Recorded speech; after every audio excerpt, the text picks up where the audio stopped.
তিনি লিভারপুলের রক্ষণভাগের যোদ্ধা, কিন্তু এখন ইব্রাহিমা কোনাতে ক্লাবকে জানিয়ে দিয়েছেন যদি রিয়াল মাদ্রিদ ডাক দেয় তাহলে তিনি চলে যেতে প্রস্তুত। রিয়াল মাদ্রিদের রক্ষণভাগে ছিল অবিশৃঙ্খলা, ডিন হুইসেনের মতো তরুণ তারকাকে দলে নিলেও জাভি আলোনসো চায় আরও অভিজ্ঞতা ও কঠোরতা, আর সেখানেই কোনাতের প্রয়োজনীয়তা দেখা দিচ্ছে। শক্তিশালী ঠান্ডা মাথার মাত্র 24 বছরের কোনাতে এখন মাদ্রিদের রাডারে।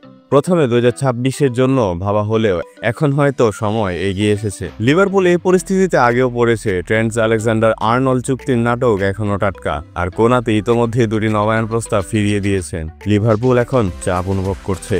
কোনাতে এখনও আনুষ্ঠানিকভাবে কিছু বলেননি, কিন্তু একটি কথা পরিষ্কার করে দিয়েছেন, যদি সেটা হয় রিয়াল মাদ্রিদ তাহলে তিনি মনোযোগ দিচ্ছেন। এটা বেতনের জন্য নয়, এটা খ্যাতির জন্য নয়। কোনাতে ছোটবেলা থেকে স্বপ্ন দেখেন সেই সাদা জার্সি পরার। তিনি লিভারপুলকে শ্রদ্ধা করেন, কিন্তু তার হৃদয় টানছে স্পেনের মাদ্রিদের দিকে। লিভারপুল সেটা বোঝে, আর ভেতরে ভেতরে তারা তার বিকল্প খুঁজে নিতে শুরু করেছে। এদিকে মাদ্রিদেও এক ঝড় আসছে।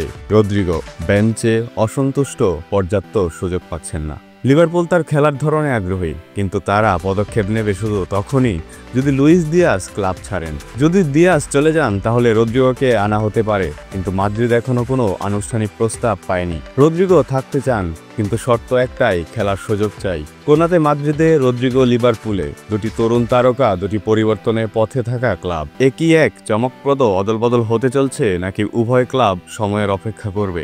আপনাদের কি মনে হয় কোনাতে কি সত্যিই মাদ্রিদে চলে যাবেন, আর রদ্রিগো কি লিভারপুলের ভবিষ্যৎ হতে পারবেন?